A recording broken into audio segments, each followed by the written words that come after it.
Cet événement touche à sa fin. J'espère que vous avez été intéressés par tous les témoignages que nous vous avons proposés, aussi divers que possible, sur les différentes verticales du métier. Nous terminons par une petite conclusion commune avec Benjamin. J'avais envie d'abord de profiter de l'occasion, je sais que vous le pensez, la plupart d'entre vous, pour féliciter toute l'équipe Fonds de Fonds de BPI France, qui est vraiment une équipe exceptionnelle, qui a une fois de plus énormément accompli cette année, avec un deal flow qui est de plus en plus important, des comités maintenant qui sont quasiment hebdomadaires, auxquels je participe moi-même, sachez-le, et une technicité et une approche, j'espère, vous le reconnaîtrez, des projets d'entrepreneurs, comme il était dit tout à l'heure, au top. Voilà. Et donc, Benjamin dirige cette équipe. J'ai envie de te demander, Benjamin, à la fin de cette année 2020, là, qui est une année un peu particulière, au fond, quels sont les grands flashs, là ? Il y a eu, évidemment, le flash du confinement, avec toutes les questions qu'on s'est posées. Qu'est-ce que tu retiendrais, au fond, de cette année ? C'est une année effectivement qui est absolument hallucinante qu'on a vécue. Peut-être pendant le confinement, moi je retiendrai deux exemples de choses qui m'ont un peu marqué. Le premier, c'est le plan 1200, qui à l'époque était le plan 1000, si tu te souviens. Tu m'avais appelé pendant que je télétravaillais dans ma cuisine. En plus, je venais de déménager, donc j'étais dans un appartement sans meubles. Je me souviens que tu nous avais lancé ce défi de réfléchir à un plan qui permettrait de déployer 1000 tickets sur 12 mois. Donc on s'est mis au travail, conjointement avec les équipes de José, avec Jean-René Gégou et Adeline Lemaire au fond de fond. Et finalement, on a abouti assez rapidement à ce plan qu'on t'a présenté. Tu l'as adopté. La seule chose, c'est que immédiatement, tu as dit c'est pas 1000, finalement, c'est 1200. Parce que ça fait 100 par mois. C'est rond, c'est mieux. Donc ça a entraîné quelques sueurs froides d'ailleurs, aussi bien du côté de José que chez nous, mais on est en train de le déployer. Et puis peut-être un deuxième flash, c'est celui du fonds retail que tu as évoqué dans ton introduction. Tu te souviens sans doute qu'on devait le lancer le 28 avril. Finalement, on l'a lancé le 1er octobre. Donc c'était assez incroyable, on a tout mis en stand-by. Il faut quand même que les auditeurs sachent que le fonds retail, c'est une idée qui a jailli il y a 2 ans. C'est un jour comme ça, dans un couloir, je me suis tourné vers Benjamin et je lui ai dit on va faire le fonds Paterno.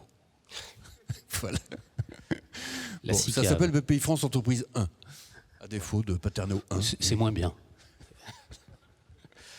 Non, mais c'est vrai que la date initiale, c'était le 28 avril.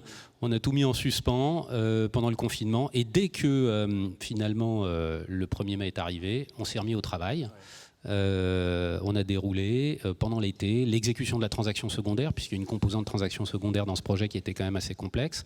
On a passé notre mois d'août avec Johan Cojol et les équipes de BPI France à faire cette transaction. Le mois de septembre, avec les autres équipes de BPI France, à faire agréer le fonds pour le lancer comme prévu le 1er octobre. Ça, c'était quand même assez sportif. On n'avait aucune espèce d'idée d'ailleurs au mois d'avril qu'on le lancerait finalement le 1er octobre. Très sincèrement, si on nous l'avait dit en avril, on n'y aurait pas cru. Absolument. La crise, effectivement, nous a amené à être, je pense, particulièrement agile.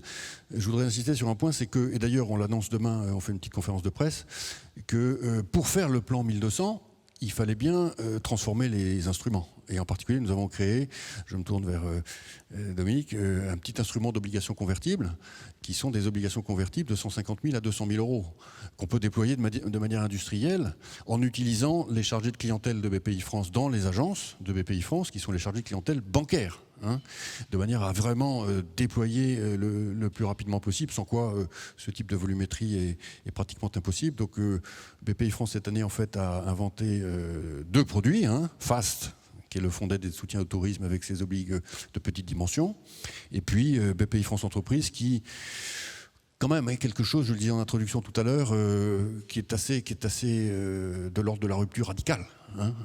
Et je pense que c'est le rôle de BPI France de sortir comme ça de temps en temps des produits bolides, des produits qui passent devant, on se demande d'où ils sortent, mais enfin bon, ils existent et ils changent les choses. Voilà. Parmi toutes les équipes de gestion qui ont levé cette année. Alors bon, je vais quand même en citer quelques-unes parce qu'il y a que des beaux noms évidemment. Mais alors dans le venture, il y a eu Isaïe 360, Euraseo, Infravia, dans le growth, Kurma, Elaya, Omnes, Jolt.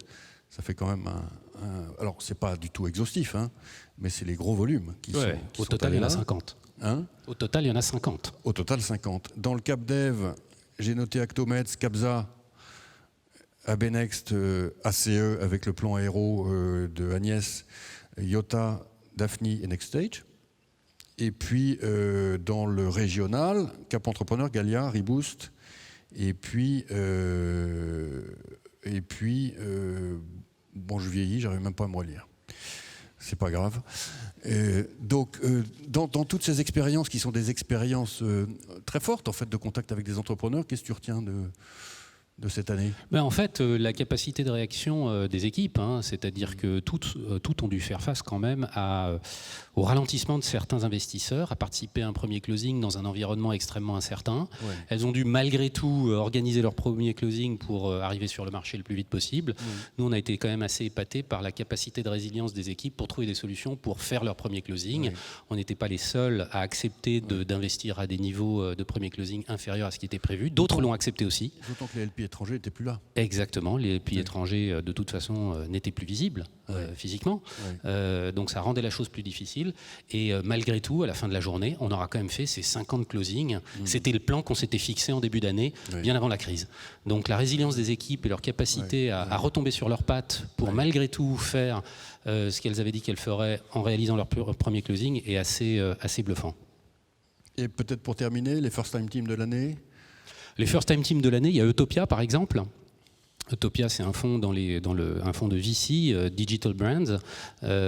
Donc c'est une thématique bien spécifique qui est fait d'ailleurs en lien avec le plan Touch. Et Left Lane, on a vu tout à l'heure Harley Miller, qui est parti de chez Insight, qui avait une trajectoire absolument fulgurante chez Insight, probablement un des meilleurs investisseurs d'Insight, qui est le plus gros fonds de growth américain, et qui a décidé de mener son aventure entrepreneuriale. Et comme je le disais tout à l'heure, nous, ce qu'on a constaté sur notre portefeuille, c'est que les perfs des premières générations de fonds étaient meilleurs que les énièmes générations de fonds. Donc on veut continuer à en faire. Et comment tu qualifierais le deal flow de First Time Team 2021 ? Il sera bon comme toujours parce que finalement le marché se régénère naturellement et je pense qu'un contexte chaotique est toujours propice en fait aux nouvelles idées et aux réflexions personnelles avec des gens qui décideront de partir de là où ils sont pour monter leur aventure entrepreneuriale. Donc moi je suis à peu près persuadé qu'on aura comme d'habitude un super deal flow. Si le triptyque, je dirais gagnant de l'équipe qui a un profil outstanding, de une stratégie très différenciante et de la capacité à lever des fonds auprès d'investisseurs privés réunis, ça fonctionnera. Alors on a beaucoup travaillé en équipe au COMEX sur le plan stratégique 2021, notamment du fonds de fonds. Qu'est-ce que tu peux dire à nos auditeurs ? On va continuer à croître, on va continuer à faire de nouveaux projets. Il y aura un fonds successeur à BPI France Entreprises. On espère bien que le fonds ira jusqu'à son terme et qu'on pourra lancer un fonds successeur dès que le premier sera terminé. La philosophie sera la même, mais il y a toujours de l'innovation dans ce qu'on conçoit chez BPI France. Donc il y aura des choses différentes par rapport au premier fonds, mais ça restera un fonds de toute façon très différent de ce qui existe déjà sur le marché. Qu'est-ce qui sera différent ? On pourra y mettre, par exemple, une tranche de notre portefeuille de direct. Voilà, il faudra qu'on en parle à José. Mais voilà, c'est un exemple des innovations qu'on pourra y apporter. Oui. Mais quoi qu'il en soit, ce sera quelque chose de différent de ce que proposent les acteurs existants du marché. Voilà, je réinsiste sur ce point-là parce que Agnès l'a dit tout à l'heure. On est vraiment dans un moment où il faut créer des produits qui sont des produits pour tous, j'ai envie de dire. BPI France, BPI toute la France, comme toujours, des produits inclusifs. Et donc l'idée que le private equity puisse être progressivement démocratisé est quelque chose qui nous est extrêmement cher, extrêmement important. Nous avons un sous-jacent de fonds de 3000 entreprises à peu près, 3500. Ouais. Et nous avons un portefeuille direct qui est lui composé d'à peu près 1000 entreprises. Voilà, donc quand on fait la somme, on voit bien que pour BPI France, offrir chaque année une tranche de ce portefeuille aux Français est quelque chose qui est très important. Voilà, écoutez, quelques éléments parmi d'autres. Tu pourrais dire également que sur 2021, on a toujours plus que jamais une stratégie d'investissement dans des fonds étrangers pour qu'ils viennent à Paris. On a une stratégie d'attraction des LPs étrangers pour qu'ils vous financent. On a une stratégie de création de fonds cross-border, franco-allemand, franco-italien, franco-scandinave. J'ai dit dans mon introduction, c'est toujours aussi fondamental, franco-espagnol. Enfin, voilà, on continue. C'est ce que je voulais vous dire. Et on a beaucoup de fonds deep tech dans le pipe. Et on a beaucoup de fonds deep tech dans le pipe. Et ça, c'est tout à fait majeur.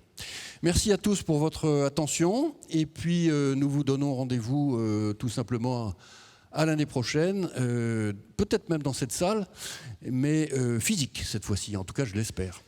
À bientôt. Merci Nicolas, merci à tous.